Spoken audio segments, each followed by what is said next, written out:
All right, what's up, everybody? Welcome back to another episode of Bet on It with Jerry and Jordan, except for this time it's not Jordan. We got our buddy Kyle here. Kyle, what's going on today? Hey Jerry, how you doing? Great to join, and yeah, hopefully I have a good conversation here. Yeah, we got two championship games this weekend. I'm going to talk a little bit of hockey. Unfortunately, with Jordan not here, don't have too much basketball to go into. He's actually on his way to LA for the conference championship game in LA this weekend. He's a big Rams fan, so that's pretty cool. He's going out there.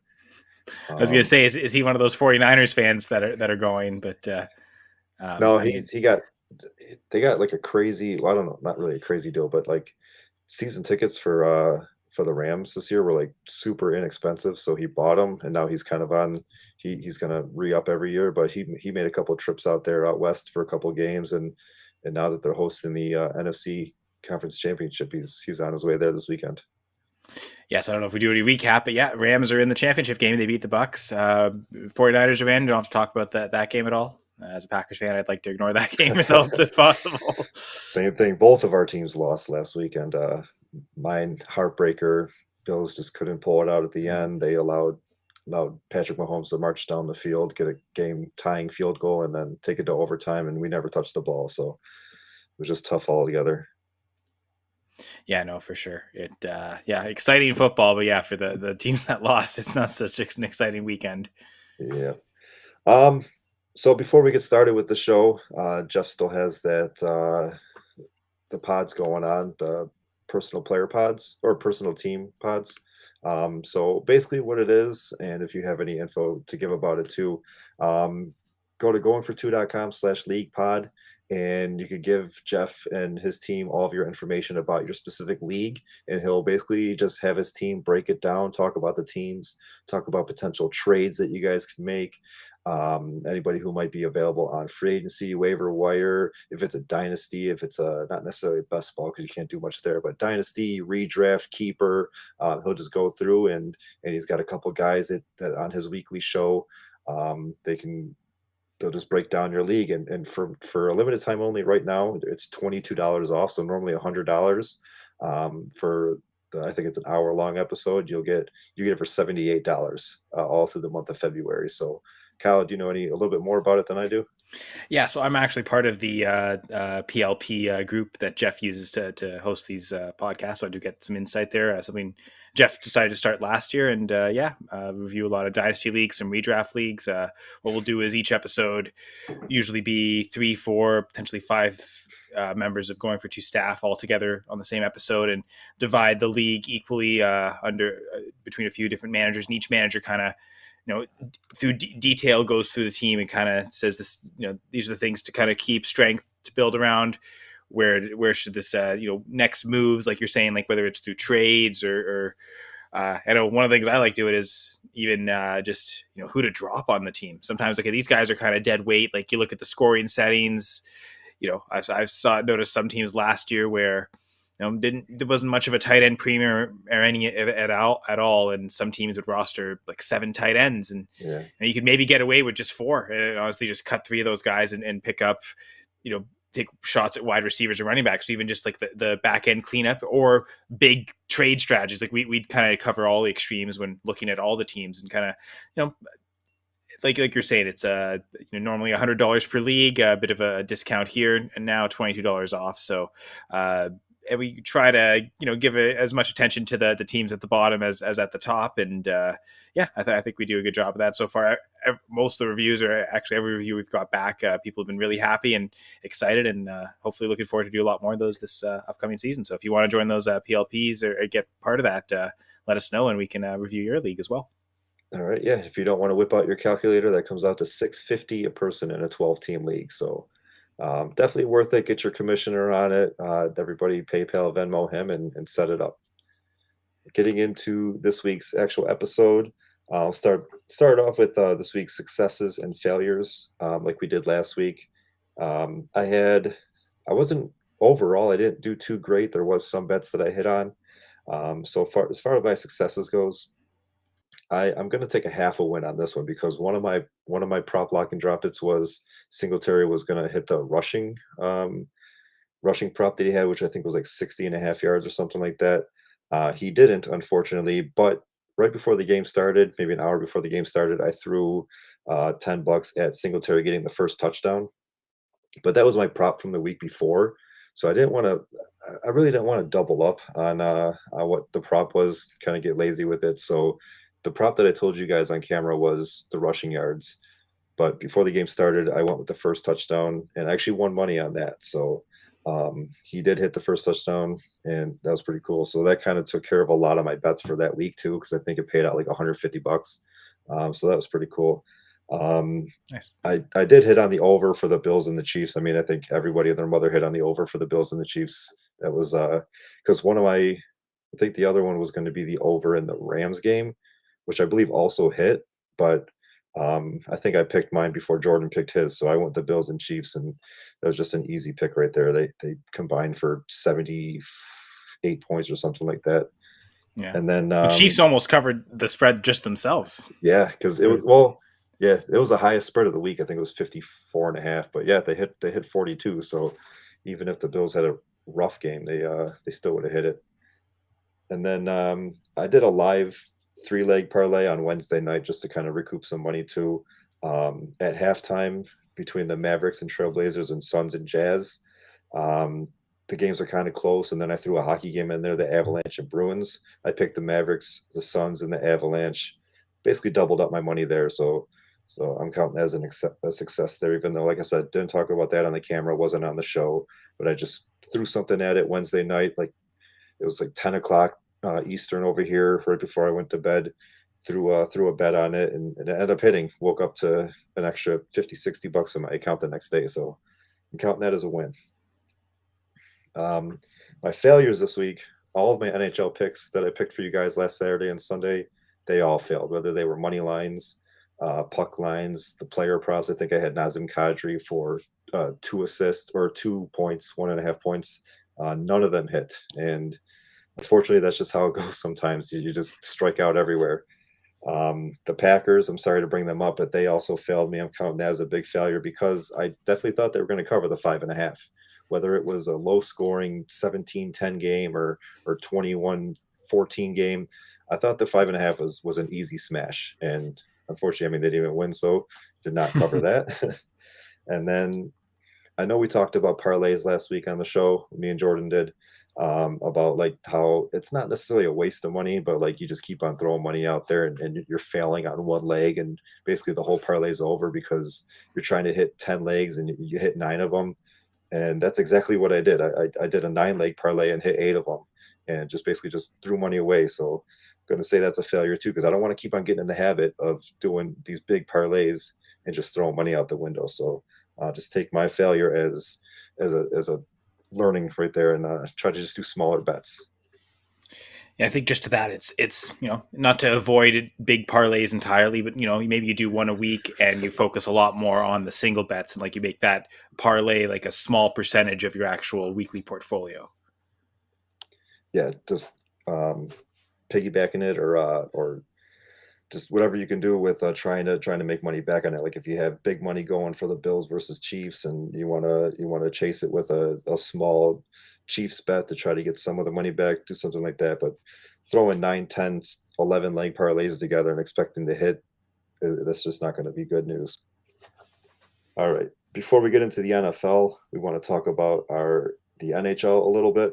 Um, sort of the NHL guy here. So I got 5 bets that I like for the NHL here. Um, I kind of actually just talking about parlays too. It's funny because I talk about parlays and I got a couple parlays in here, but they're smaller. They're not 9 and 10 leg parlays. But here we go. The first one I got is this is a Sunday game. The Colorado Avalanche are at home against the Buffalo Sabres. Um, Basically, Buffalo is going to Arizona tomorrow, Saturday, and then they go to Colorado on Sunday. So basically, they're going out west.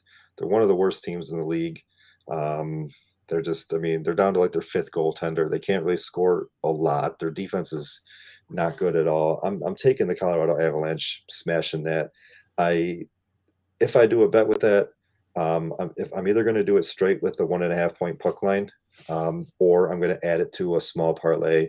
But one way or another, the Avs are going to be on my slip because The Avs are one of the best teams in the league against one of the worst teams in the league. Buffalo's on that road trip. They're coming off a second day of a back to back with going to Arizona tomorrow. So it's just my money is all over the Avalanche in that one. Yeah, and you were saying the game theory that like pick the team playing the second game in a row, they'll be more tired, especially Yep. on the road, like you're saying. And yeah, goaltending, like target teams with goaltending. And frankly, with the Sabres, I don't even know if you're the starting goaltending, like the number one goalie inspires that much confidence. I was looking at like the points percentage. Colorado's first in the NHL. Mhm. They've gotten 77% of the possible points. 2 points for a win, 1 point for an overtime loss. And yeah, like you're saying, like the Bills, I think are the fourth worst in the NHL at 39%. Yeah, So not a lot of uh, score in there. the one kind of news blurb with the Avalanche, their top forward Nathan McKinnon out, and he's expected to miss I think 3 games. But even without McKinnon, you look at that top line of Landeskog and Rantanen. Like they can score without him. And then I know you mentioned last week your points prop with Nazem Kadri, and Yep. I know I'm up in Canada, so like Toronto fans going crazy the fact that Nazem Kadri was at one point tied for the league leading goals this season. Just he's been productive with Colorado, so even without McKinnon, that second line can still score too. And Cale Makar on defense really is kind of the straw that stirs that drink offensively. So even without McKinnon, I still think Colorado should like be in a good position to win there. Yeah, their team is deep. I mean, they've been deep for a few years. They were bottom of the league just not too long ago, and then they all of a sudden turned it around. McKinnon was a former first overall pick. I think Kadri got snubbed for the All-Star game too, if I'm not mistaken. I think they sent somebody else over Kadri. Every team gets one representative, and then there's like um, after votes and extra people that go. But I don't. I'm pretty sure Kadri didn't make it when he should have because he's top five in assists and top five in points, and he didn't make the All Star team.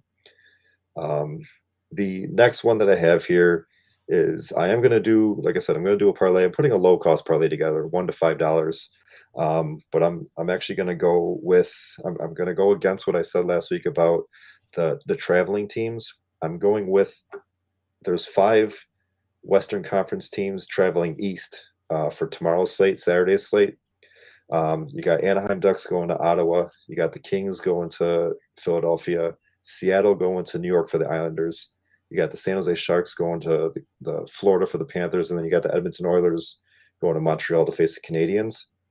Um, I'm basically going to put all 5 of those Western Conference teams in one parlay and throw a couple bucks at it. I'll probably all money line. I don't really like messing around with puck lines on parlays, especially you could hit 4 of them and then the 5th one will win, but you lose by half a goal or whatever. So I'm going to just throw all 5 of them in a money line. And if you want to get cute with it, you could also do like the 3 California teams, the Ducks, the Sharks, and the Kings. Do a small one like that. I'm fairly confident in 3 of those games. The ones that kind of scare me are the Kraken. They are an expansion team. They're up and down this year, kind of how you would expect an expansion team to go. And then the Sharks, they're also kind of up and down. Normally they are a pretty good regular season team, but just this year they're kind of floating around the middle of the league, middle of the pack. But I more so am against them because they're playing the Panthers, who happen to be a good team. But overall, I'm throwing a couple bucks at that five game Western Conference money line parlay. Yeah, and I think it's interesting. The 5 or the 3 option just on the California team is also kind of intriguing there because I'm thinking it too. Like a couple of those, I think are could be high confidence plays, especially thinking Anaheim against Ottawa, LA against Philly. Man, Philly's on quite a bad streak recently. I looked it up. They're 9-3 in their last 12 games. Yep. So 0 wins, 9 losses in regulation, 3 overtime losses. So 3 points over that entire stretch. They haven't won a game in regulation since December 14th. So it's I know a lot of injuries as well. Like I think they're probably their top winger, their top defenseman, and their number 2 and number 3 center all out. So it's been quite a few injuries. So as much as teams you don't expect, a long streak like that. Eventually it will end, but Yeah, with all the injuries they have, it might not. So I like the Kings there, but interesting just to talk about the Seattle, New York, because the Islanders are kind of on a hot streak too. I remember looking at the yeah, they standings early were. in the season, and for a team that was made the Final Four in the playoffs the last 2 years, they started the season quite poorly, and it was now they've kind of turned it on of late, and it's looking like the real Islanders team. So that's probably the one I maybe have the least confidence in. The Kraken, like you're saying, they'll be underdogs, so if they hit, probably bigger money than if it was a favored. But like just to talk about like Seattle, like they're down there with Buffalo, right there. Their points percentage is 37%, so third worst in the NHL. But the NHL is weird like that because the Florida Panthers talk about like playing San Jose. They're the third highest in the NHL. At 73%, almost the opposite of Seattle. And last Sunday, Seattle ends up beating Florida, right? So even if the odds are stacked against them, the team can still win. So Seattle could beat the Islanders, even though the Islanders are on I think what are they on right now? I think they're on a 4-game win streak, and it's been all 4 home games. So they're on kind of a nice little comfortable homestead here. So if there's anyone that I have the least confidence in, it's probably that Seattle one, which is why I like that option of just the California teams, Anaheim, LA, and San Jose. Even though they're going up against the good Florida team, we've also seen Florida just last Sunday drop one to a team they probably shouldn't have. Yeah, yeah. I think that was one of my picks last week. They were one of the reasons why I went 0 for 5 picking Florida. But um, yeah, it's Seattle and the Sharks are probably going to give you some positive odds there. So that if you do decide to put all 5 of them in a parlay, that's definitely going to help with some money there. Um, and then going on to my number 3, and again, with all that travel being said, the Seattle Kraken, the LA Kings, and the San Jose Sharks all happen to play the following day. So this is the first day was for Saturday. So now we're talking about Sunday.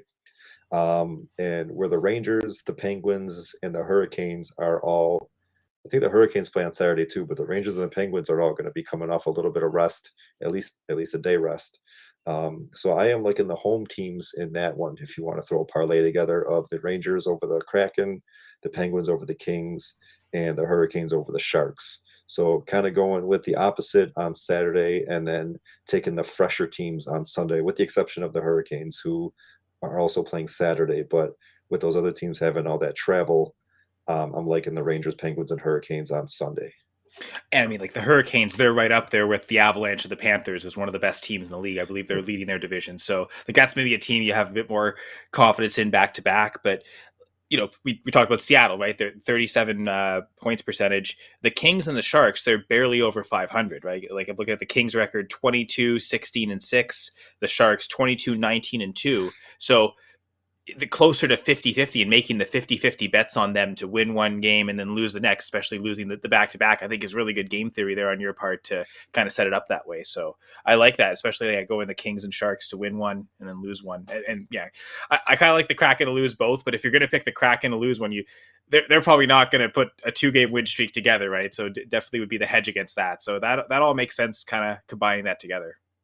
I think these are all early games too. They're probably going to run into the AFC game on Sunday, but maybe you could win a couple bucks to throw some more money down on the NFC game Sunday night, because these games are at like 1 or 2 o'clock Eastern time Sunday during the day. So definitely try to get a little bit of a bank together before you throw some money at the NFL games.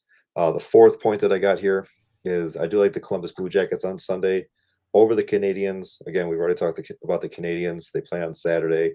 Um, and actually, since we talked last week, I believe Montreal was not, well, they're not that I believe, because they still aren't, but we mentioned last week that they weren't at the 10-win mark. They haven't reached 10 wins on the season, and they still aren't. So they since we talked last week, I don't think they've won a game. Um, they have been keeping games close outside of an 8-2 loss to Minnesota. The rest of the games are all within a goal. So not too comfortable with the 1.5 point puck line. If you want to, because the Canadians play the night before, definitely check the goaltending matchups, see who's starting for Montreal, and even who's starting for Columbus. But I'm more comfortable with throwing Columbus on a parlay with a money line as opposed to the puck line. But I mean, you could risk it with the puck line too, because I mean, Montreal just is not good. Columbus should have that game easy. Well, and like talk about with Buffalo, like Montreal's a team like their top two goalies are probably out for the season at this point, so they're down to goalie 3 and goalie 4. Who's playing the back to back? It probably like it's probably not that much of a quality difference either way. Like I feel like it's two young, inexperienced goalies that are they've played a lot more in the AHL than they have in the NHL, so it's probably not much of a difference which goalie you're getting from Montreal.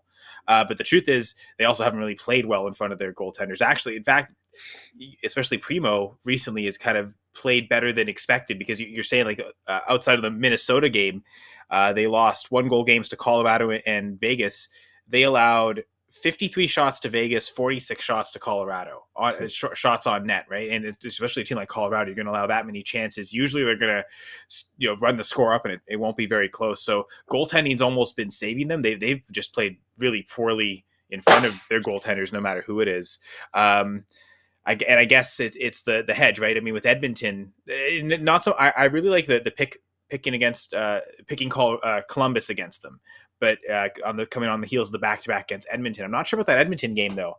I mean there's some narratives there interesting for Edmonton, and I know Montreal. Part of that big losing streak was also they played 10 straight road games, and so now that game against Anaheim, I think it was last night, was their first home game, I think, of the year. I think that road stretch goes back to December. So maybe they're going to, because I think the shots went down drastically in that Anaheim game. Even though they lost, they only allowed 24 shots on net. So I do wonder if is Montreal now back at home settling into something. So that's again why, back to your second point, that 5-team parlay, the two that I have least confidence in is probably Seattle, but then also Edmonton. I know they just made the acquisition of Evander Kane. So he'll be joining the team. It looks like the plan might be for even him to play in that Montreal game. So chemistry issues, is that something that he's going to bring in and give immediate results, or is it going to take time? So I'm not sure about Edmonton against Montreal, but I especially like Columbus playing Montreal with the Canadians coming off that back-to-back. Exactly. Yeah. And Kane, we know him well here in Buffalo. He could definitely put the puck in the net. He knows how to score. Just how's he going to handle the locker room, and how fresh is he going to be, because he hasn't played in a while. And then the last NHL game that I have here is the Minnesota Wild. They just overall, they've been involved in a lot of high scoring games recently. Again, like we seem to come back to it every week when talking about the NBA and the NHL, is we don't exactly have the lines and the over-unders in front of us, because there's actually still current games going on right now, and it's like they don't want to put too much info out there until they know more about the goaltending, or they know more about like who's starting or who's sitting in the NBA. So I don't have all the information on what the over under is, but if the over under in that game is 5.5 goals, I'm definitely smashing that. I might parlay it together with a Minnesota win too, but they just overall, like, they've been in a lot of games where they've been getting over 6-7 goals just all together. So I like the 5.5 goals between the two teams for Minnesota going into, I believe that game was Sunday. Let me double check that if you want to go over your notes.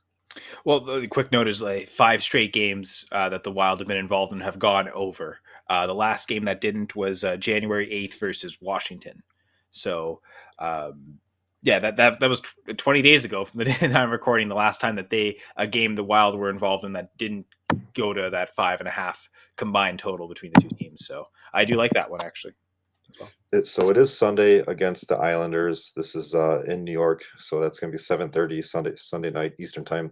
And just as a side note, currently they're playing the Rangers, and there's 5 goals already in that game. Well, not already; they're in the third period, but it's 3-2 right now. So they're at 5. They're at the 5 goal mark in that game too. So there's just, like I said, they've been involved in a lot of higher scoring games.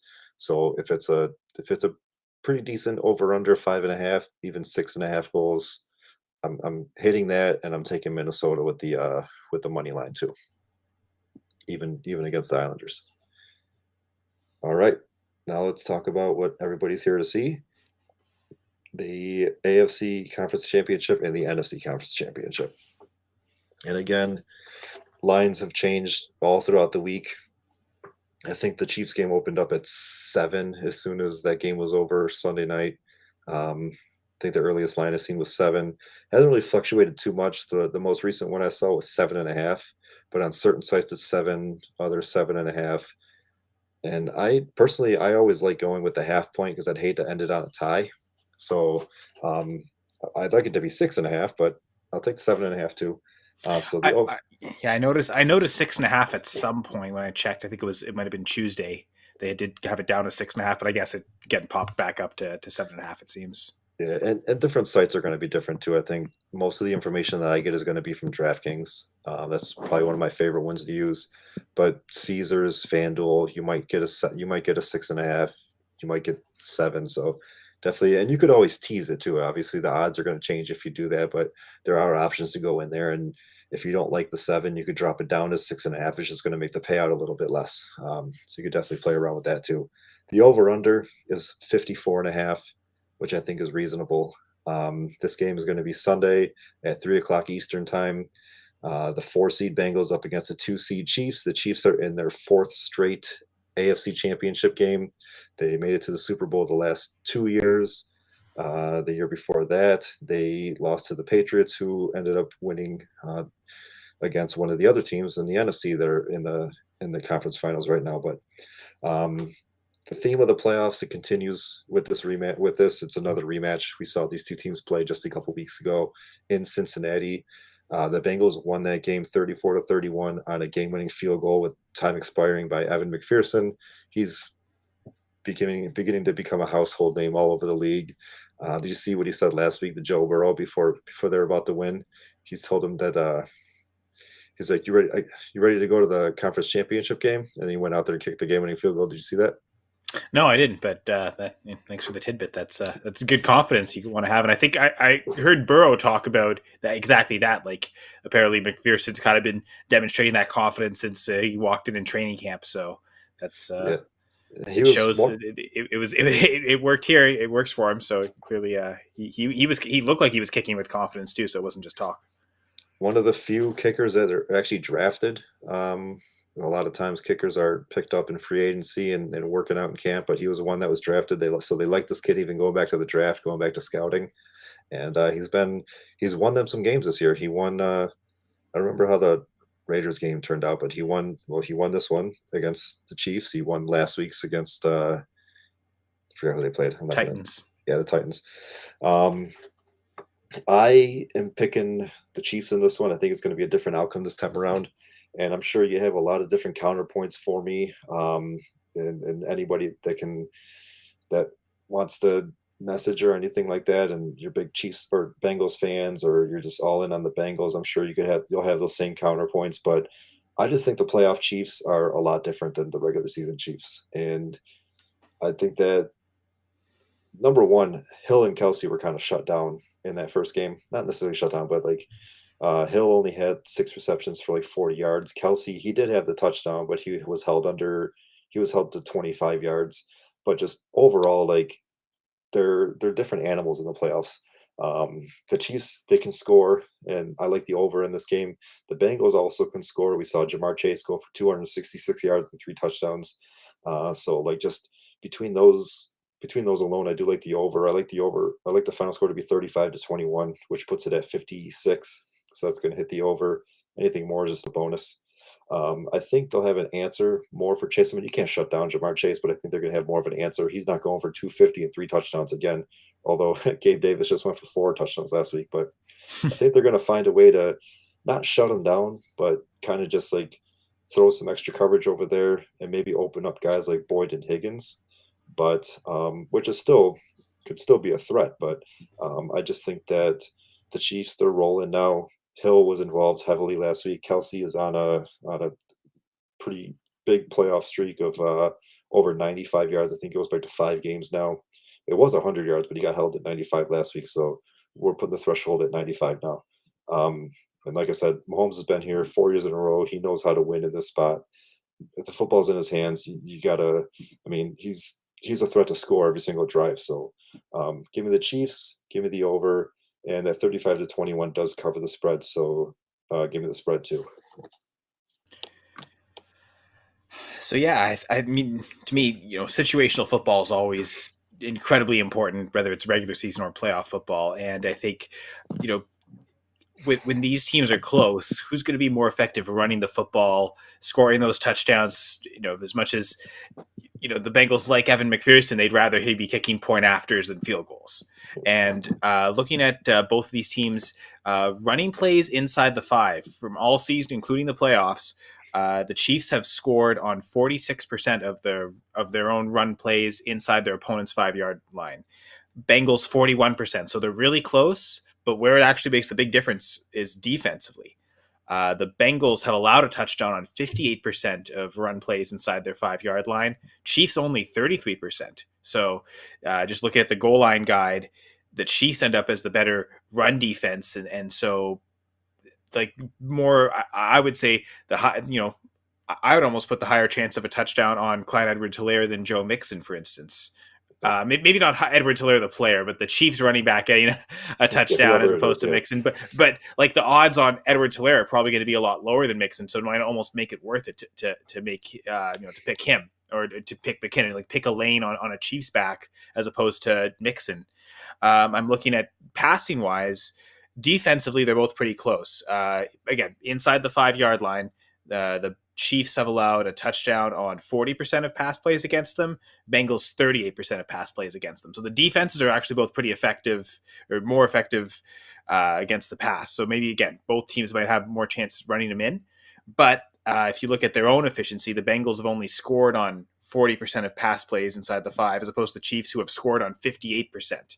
So tougher, both tough defenses, but the Chiefs' offensive seem to be more effective there. So in both situations, to me, the Chiefs kind of, whether it's running or passing the football, when it comes to that red zone and goal line offense, I feel like the Chiefs kind of have the edge in both instances. So it's really going to come down to the Bengals, I think, needing to score on big plays, kind of like they did it in the regular season matchup, right? Like you're saying, it's going to take, Chase an 80-yard touchdown. And, do you trust the Chiefs defense to kind of, okay, we got burned by that last time, let's not get burned by that this time. So I'm also leaning that way as well. I think the Chiefs will win, and I think they'll actually cover that, whether it's 6.5 or 7.5 point spread. So I'd feel comfortable enough picking the Chiefs with the spread as well.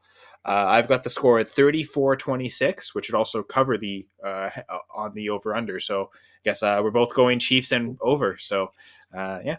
Chiefs points and over. Do you have any info on Honey Badger? Is he playing, or did he pass everything he needed to pass?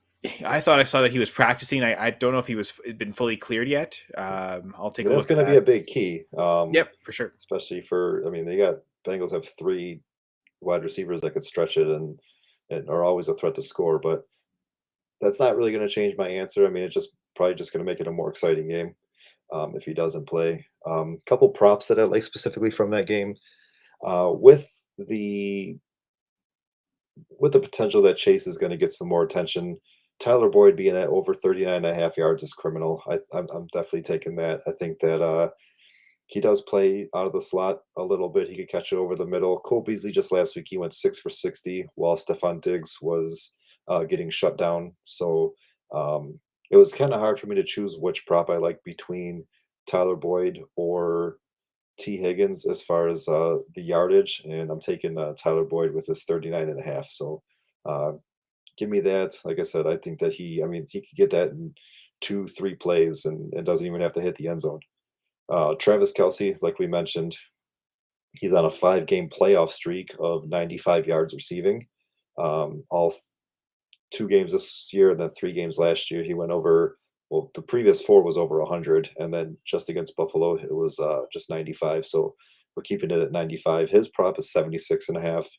That's Mahomes' favorite target. He finds him everywhere. He got the game-winning touchdown last week. You get him over the middle on the sideline on 3rd down. If you need to pick up 10, he'll pick up 15. So 76.5 does not. That's doable for Travis Kelsey in his sleep. I did this prop last week, and I'm going with it again. T. Higgins for an anytime touchdown. Unfortunately, it didn't hit last week, but I think there's going to be a lot more passing in this game than there needed to be last week against the Titans. I just think that we saw not that they're similar, but we saw a guy by the name of Gabe Davis go for 4 touchdowns, and just everything over the middle and deep was just wide open. I think you could hit somebody like T. Higgins in that same kind of position. And all he needs to get is 1. You don't need to get 4 out of him. You just got to get 1 for that prop to hit. And then Tyreek Hill for an anytime touchdown. He does have a touchdown in both games this postseason. He's always a threat whenever he has the ball. Just he's so shifty, he's so quick. If they do have him back there on kick or punt returns too, that does count. So if he happens to get one that way, that I mean, you'll get paid out for that too. So anytime touchdown for Tyreek Hill. His odds may be a little bit lower too because I mean they know just as well that he's always a threat to score. And then Patty Mahomes over 239. Oh, sorry, I read that wrong. Over 293 and a half passing yards and 2.5 touchdowns. Again, it's going to be a back and forth game. The rushing game for the Chiefs isn't necessarily there. Clyde Edwards-Helaire, he's kind of been up and down this year. McKinnon isn't much of a rusher. So I think a lot of it is going to be through the air.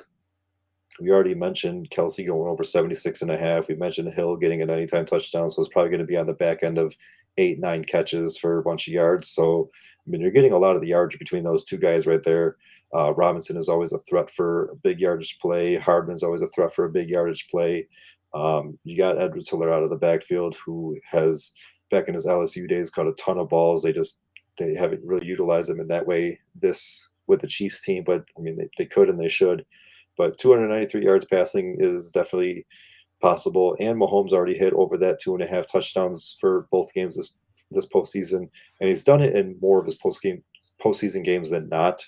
I think he was shut down in at least 2 of them that I can remember, or that I was looking up earlier. But for this postseason, I mean, he's on a tear. He's got 8 passing touchdowns and a bunch of yards, and I think he just adds to it more on Sunday.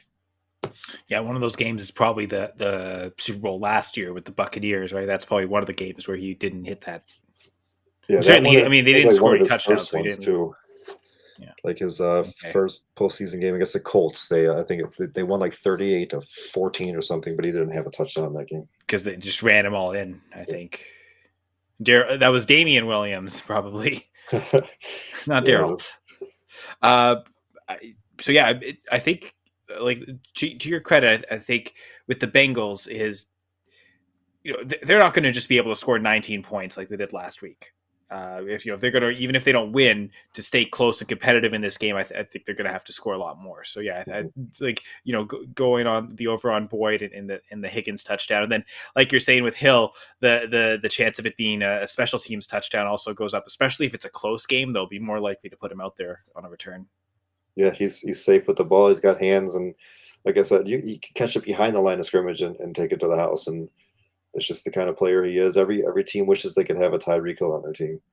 And not to say it's a bad pick if you're picking the Chiefs, but that almost does seem like one that, like, a Tyreek anytime touchdown would be better if you were picking the Bengals, thinking that, okay, the Bengals are going to win or be up, and force the Chiefs to kind of use him on a kickoff return or a punt return. Maybe that ups the odds, but yeah. I mean, Hill can still score if they win. So you don't have to pick that with the Bengals, but that would seem like one, if you are picking the Bengals, I would definitely focus more on that one more than I think if you weren't. But again, yeah, I'm not the betting expert. That's you. Throwing a little parlay together, something like that. I probably would put him in a Chiefs one, but if you wanted to throw him in a Bengals one, I would definitely take the over. I would take the Bengals with the points. Give me the 7.5.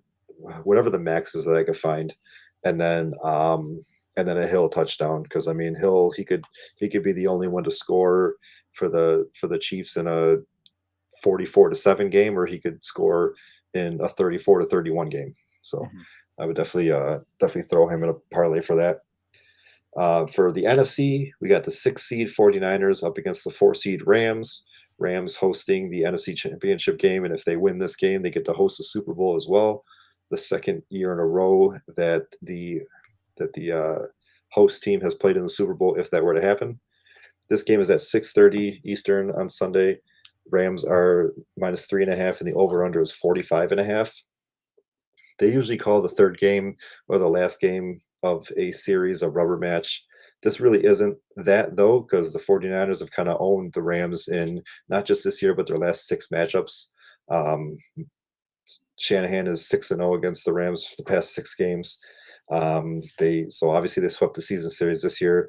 The first game was 38-10 10, I believe it was. And then the second game was a little bit closer, but they still, the 49ers ended up finding a way to win. That was the last game. Actually, that one went to overtime, 27-24, I believe it was. Week 18 it was. Um, I Both these defenses are really, really good. I like the under in this game. I mean, I think both offenses have every opportunity to score. They got weapons all over: Kittle, Debo, Ayuk, Odell, Cup, Akers, Higby. But I think the defenses are going to show out more than the offenses in this one. They're going to score just enough points to win, but I think it's going to be more defense. So I'm taking the under. And just going back to the preseason, I had the Rams in the Super Bowl. I'm still sticking with them. As good as the 49ers have been playing, I'm going with the Rams. Excuse me, Rams 27-17. Matt Stafford, he's got a lot to prove. He wants to get that monkey off his back, get to the Super Bowl, show that his years in Detroit were just kind of wasted. He wants to get there. He wants to win. And 27-17 Rams, and LA is hosting a Super Bowl in their house. I have, you said 27 for the winning team. I have both teams scoring pretty close to that, actually. And you mentioned good defenses. Again, back to the goal line and the situational football there in red zone.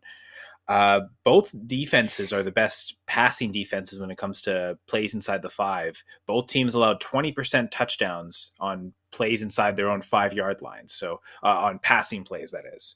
It's higher for run, and that's where I think both these teams, their weaknesses defending the run, and I think both offenses are capable of exploiting those weaknesses. So I actually think I actually have the over on this game as well. Even though I like both defense, especially both passing defense, I think both coaches, Shanahan and McVay, are smart enough to know that, I think anyway, that they can exploit the run games against both of these defenses. And I think both the run games will allow the teams to score enough points to cover those overs. So I guess we're the first time we're disagreeing. We had everything in kind of lockstep with the AFC, but I also have the Rams winning, even though running wise, the 49ers are situated to be a better run team in the red zone, especially goal line.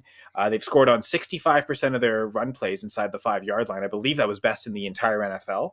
And the Rams allowed 53% touchdowns from there, as opposed to the 49ers only allowing 48% touchdowns and the Rams only scoring 46. So 49ers with the edge on the ground, but you look at, even through the air, as much as the 49ers are a tough defense, Rams have still scored on 52% of their throws inside the 5. 49ers only 27%. So it really is like the 49ers really have to rely on that run game, whereas the Rams could afford to be more multifaceted, I think. So Stafford could throw an interception in the red zone, but he could also throw the touchdown and find the way to score. So that'll maybe be the really key part of the matchup. I do have the Rams winning as well, so we are in agreement on that. 28-26, so I don't actually have them covering. So I would, if you're going with the spread, I would actually pick the 49ers. I mean, I don't know what you've seen updated spreads. Last one I saw was 3.5 for the Rams. Yeah, that's what I got too. So again, I've got a Rams winning by 2, so I would take the 49ers there, but that is close. It's tight. I think I have more confidence picking the Chiefs, spread wise, than I would this one. But yeah, again, close results. But if you're picking the outright winner, Jerry and I are both saying the Rams win the game. So yeah, and it sounds like you said you got the over too, 28-26. That's 54. Yeah. So got the over in that one.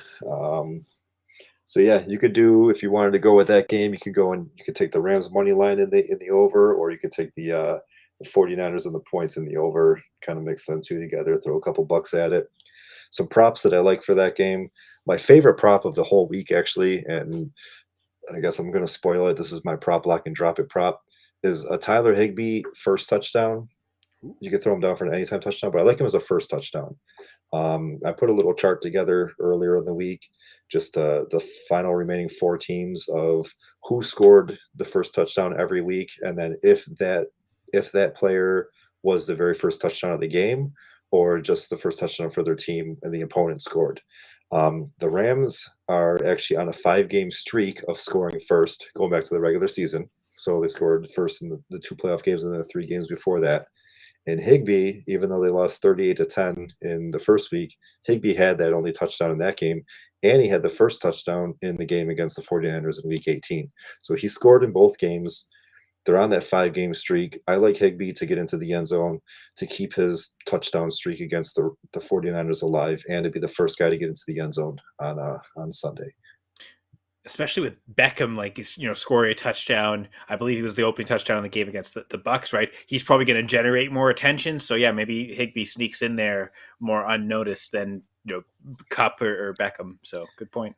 He was a Higbee. I know he was a huge target monster the past couple weeks too. I think he's.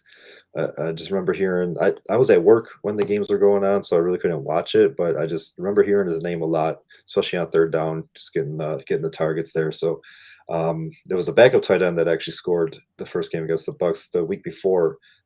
Odell had the first touchdown. He's always a safe bet too because he has. Not, it's not really a streak anymore because it did get stopped, but he has since he came over to the Rams, he's got what was it, 6, 7 touchdowns now. So you can throw him in for an anytime touchdown, but Higbee I think is the best bet for the first touchdown there. Another one I like is a Debo Samuel anytime touchdown. You can also throw it on a first touchdown too, but it kind of contradicts Higbee. So I mean, you could throw it on both. You could throw a little bit more money on the one that you're more confident in. But overall, as an anytime touchdown, he's probably just as safe, maybe even safer than Higbee as it gets. He's got 3 touchdowns versus the Rams this year. Couple on the ground, one receiving, and he's also thrown for one too. But that doesn't count in the anytimes. Okay. But I mean, overall, he's got 4 touchdowns against them. If you want to count that, it doesn't count to pay you out. He just seems like he knows how to score against this defense. They give it to him in any which way, jet sweeps, screens, just handoffs out of the backfield, over the middle, streaking down the sideline. Seems like they're not throwing it to Ayuk, but just all over the field. They're just giving it to Debo, and he's probably going to hit the end zone at least once this week. And again, back to the goal line guide I was talking about again. I kind of take that again average of the team efficiency versus the defense, and I also add the spread in there anyway and I divided running and passing. So of the 4 teams, so of the 8 grades this week, the highest belongs to the Chiefs running with an 82, and then the next one is the 49ers running 80.5. So, and the lowest of the 4 teams is the 49ers passing at only 45 for a goal line grade. So much more likely probably in my eyes that they run a touchdown in or multiple touchdowns. So for those 49ers anytime touchdowns, I'd rather focus on the running backs as opposed to receivers, but Debo could, like you said, run one in. So he's a good target. And then I think Elijah Mitchell would be the other one for me. Like those would be the 2 players I would target for those anytime touchdowns, as opposed to, like you said, not a Brandon Ayuk. And I guess Kittle, they could maybe get creative and run one in with him, but it doesn't seem like they do that too often. So yeah, I think Debo makes a lot of sense. Elijah Mitchell would be the other one I would throw in there as well.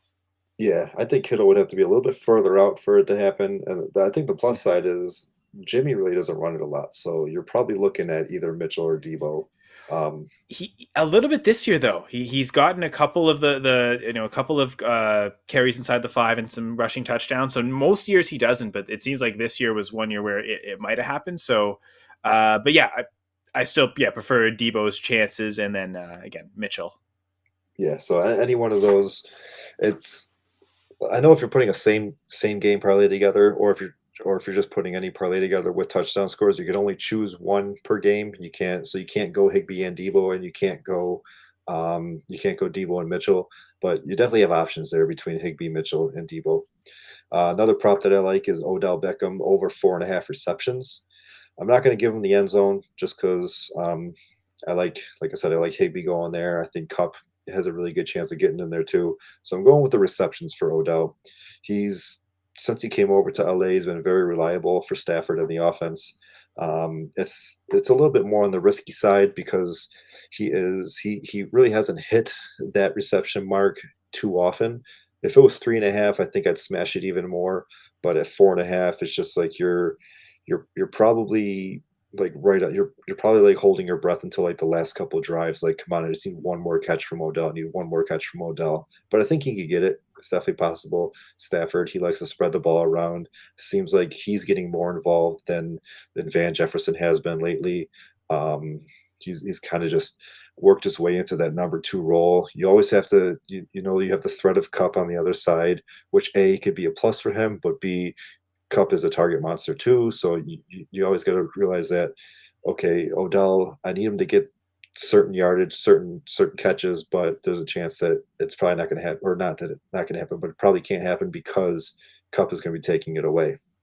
But for Odell to get 5 catches, definitely doable. I like it even more because not that I know you said some rushing stats for the Rams, but not that I don't like the Rams rushing game. Is I think that they're going to do a lot more of their work through the air. I think that and just some shorter yard stuff for Odell. Maybe one deep shot down the sideline to Odell. If he catches that, that'll definitely help the parlay. But I think they're going to be more focused on passing it more than running it. Akers put the ball on the ground a couple times last week. Sony really couldn't get anything going. The 49ers do have a little bit better run defense too. So not in the Bucks, but just overall they have a better run defense. So I think Stafford could complete 28, 30 passes, and at least 5 of them go to Odell. Yeah, and I think the thing with you're saying with Van Jefferson, not as many catches, but it seems like they're also using him, kind of a deep threat. When he catches the ball, it's going to be big yardage. So, like, you might take Jefferson on a yards prop more than on a receptions prop, whereas Beckham's been getting the, like you're saying, the chain moving, touchdown, third down, shorter depth of target, but more reception numbers. So I do like that one as well. He said 4.5 catches. 4.5, yep. Yeah, 5 catches definitely seems attainable for Beckham. So yeah, that's a good one. And then the last one I got here, I got Stafford under 279.5 passing yards. He's been able to do a lot of his work without really huge chunk yardage, and Cup is going to be a huge factor in the game. Cup is probably going to have close to half of that yardage, so that's where it does kind of get scary. But at the same time, between Odell and Jefferson and Higbee, I don't see a lot of like just big chunk yardage coming out of there. I mean, they're going to be able to move the chains to be able to get the ball into Akers and Michelle's hands. But I think that just overall, like 280 just seems like too big of a number against this defense. I mean, the defense is going to be in his face all game, or at least try to be. Bose is going to be rushing. I just think that like they're going to be able to do enough to win this game. But I don't think it's going to be on the back of 300 yards from Matt Stafford. I think it's going to be like closer to 250, maybe 2 touchdowns. And it's going to be a big game where turnovers are going to be huge. A Stafford interception or a Jimmy Garoppolo strip sack fumble could be the game changer in this game. But 279 just seemed a little bit too high for me. Now, obviously, we've seen Stafford in his Detroit days. We've seen him times this year where he's thrown for over 300 and 3 touchdowns, 4 touchdowns. I like the under slightly a bit more with Stafford in this one because of how good the defenses are.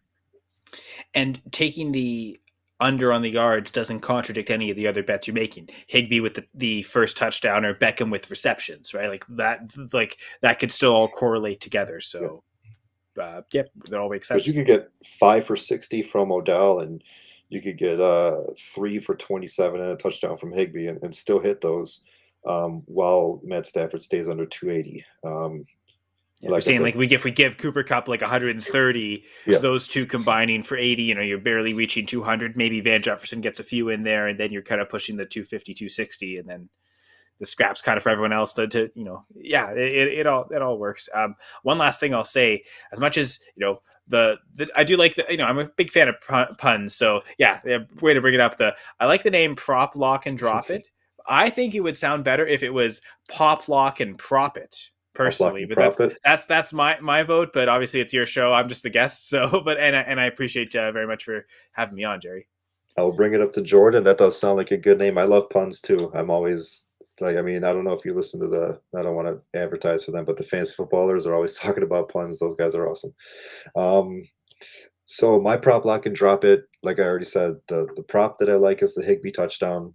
I'm confident in saying it's going to be the first touchdown too. So I'm definitely going to go like 10, $15 on that. Pays plus maybe plus 1,500, plus 1,400. That's going to give me 80 or not 1800, $180, $190 if he hits that one. My over under that I like the most, obviously, it's going to be the Chiefs and the Bengals. Between the two games, I'm going to go over. I feel more confident in that game going over than I do with the 49ers and Rams going under. So I'm going to go with the over in the Chiefs and Bengals. And then my spread that I like, that was my toughest one. The spread that I like, because the 49ers seem to have or they seem to be in the Rams head, and I am picking the Rams to win this game. I think I got to go with the Chiefs spread. I think I got to take the 7 or 7.5 or whatever it's going to be. I know that game was a lot closer than it was closer than what it should have been in that Week 16 matchup, 34-31. But like I said, both the top guys for the Chiefs, they were shut down. And it was just like, I mean, it was end of the season. Mahomes just wanted to get into the playoffs, get whatever seed he was going to get, and then just kind of turn it up. And that's exactly what he's done. 5 touchdowns in the wild card week, 3 touchdowns last week against Buffalo in a shootout. So I'm kind of putting a lot of faith in the Chiefs defense to win by more than 7.5. But I'm taking my spread is the Chiefs spread. So yes, yeah. So for myself, I think I didn't really look up all the props, but I think the one that I'm kind of really leaning towards and I don't think will be too popular is Clyde Edwards-Helaire anytime touchdown. I think that's one that I don't know who has the best touchdown odds in that game in particular. Certainly, I got to think Mixon's higher, and I kind of like Edwards-Helaire's chances better personally. So that may be the one I would lean towards. I think the over-under I want to go with is the 49ers and Rams. They were saying 46.5. Yeah. 45. I'm making you check a lot. 45.5. Yeah, I kind of, again, my score, I have them at over 50 points. So, yeah, I kind of like that Rams 49ers game going over. And then I'm with you on the Chiefs, though. As much as I'm tempted to say the 49ers keeping it close, keeping it within that 3.5, I kind of feel like, maybe faith in the Chiefs defense, but also maybe lack of faith in the Bengals defense, as much as, they were kind of, the pass rush was kind of working against the Titans. I think Mahomes is a whole different animal quarterback, especially the way he's been playing in the playoffs. And I don't know if that defense is quite ready for him and going to be able to stop him enough to make it close enough for that spread. So yeah, I'll take again. So Edwards-Helaire, anytime touchdown on the prop. Over under on the Rams 49ers, we'll take the over, and then agreeing with you on the Chiefs covering that. I guess at times it's a 7.5 point spread.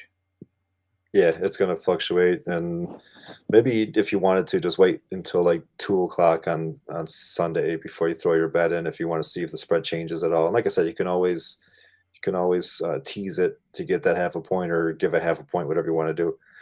Just a couple of quick notes here. Like we mentioned, the 2 Rams 49ers games, the second one, the one that was in week 18, hit 51 points. So that would have hit the over. And then the other one hit 40, just lost it, 41, but that was with the Rams only scoring 10. So it was 31-10 was the final score there.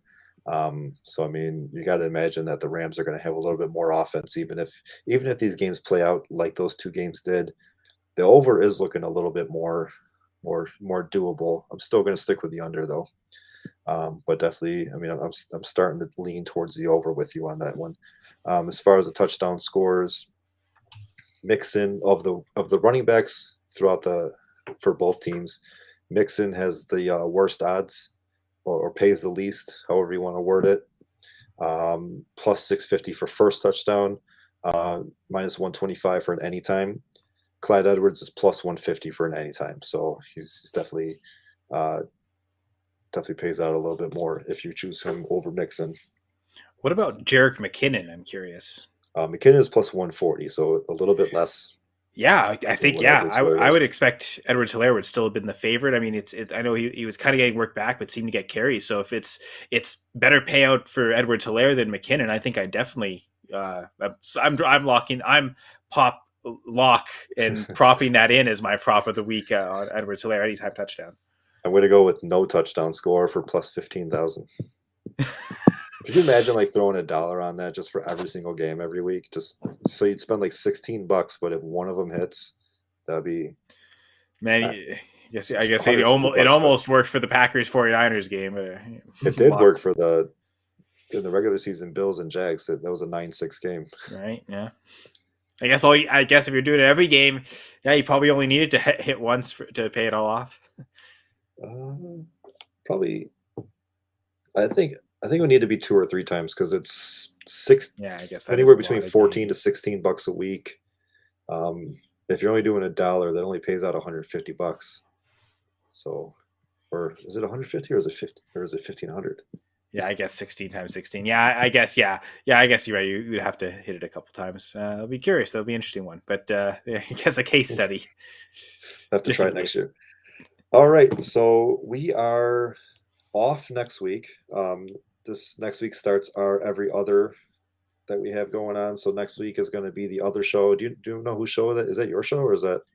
No, but thanks for the plug though. I co-host the Dynasty Gambit on Thursdays, so we'll be going next Thursday. I don't know who the other Friday show is, to be honest. So sorry. Is I next guess I'll Thursday have your to do better. start? Is that when you start or Actually, we started last Thursday, so okay? yeah. So yeah, if you can check that episode out in the podcast archives where you find this one, or get on the YouTube channel. Our other videos are there from our live stream. So yeah, our first Dynasty Gambit episode. So next Thursday, which I guess is 6 days from now, we'll be on at 8:30 p.m. Eastern, and from there every second Thursday. I know these next 3 episodes we're going to be talking about Dynasty player tiers, running back, wide receiver, quarterback, tight end. So just trying to contextualize going into the off season where we kind of tier these players, how we group them together at different positions. So running backs starting up, running backs always quick out of the gate, fast burst. So we're gonna burst out with that on the next episode. Yeah, definitely pay attention to that, especially when they get to the wide receivers too. I mean, for the past couple of years, we've seen Justin Jefferson break rookie records, and then we've seen Jamar Chase break rookie records. So, I mean, you could find the next Jamar Chase and Justin Jefferson listening to these guys and seeing who they like coming out of this year's class, whether it's a Drake London or a Chris Olave or a Garrett Wilson or somebody like that. So, see, obviously, landing spot is going to be huge too, but definitely listen to them on their for the Dynasty Gambit. Next Friday, I apologize to if it is your show, but I forgot what the show was for next week. We will be back the following week, the weekend of the Super Bowl. Go over some Super Bowl props. I'm going to print out a Super Bowl prop sheet. I'll try to mark down where I got that sheet from. If you wanted to fill it out, print some out for your family for your Super Bowl party. Throw a couple bucks in at your Super Bowl party. So we'll do a little bit of that because it is only one game that weekend, obviously, with the Super Bowl. Talk about that. And then talk about the actual bigger money bets that are on the app. So, Kyle, appreciate you coming on. I will see you in the group chats. And for everybody else, thanks for listening. Thank you for watching. And don't forget to check out goingfor2.com/league pod if you want to get your personal league pod. For a limited time only, it's only $78. That's $6.50 a person if you are in a 12-team league. $7.80 a person if you're in a 10-team league. Look at that quick math right there. You don't even have to figure it out. But check that out. Do a personal league pod for your league. Talk to your commissioner, and we'll see you guys in 2 weeks. Thank you.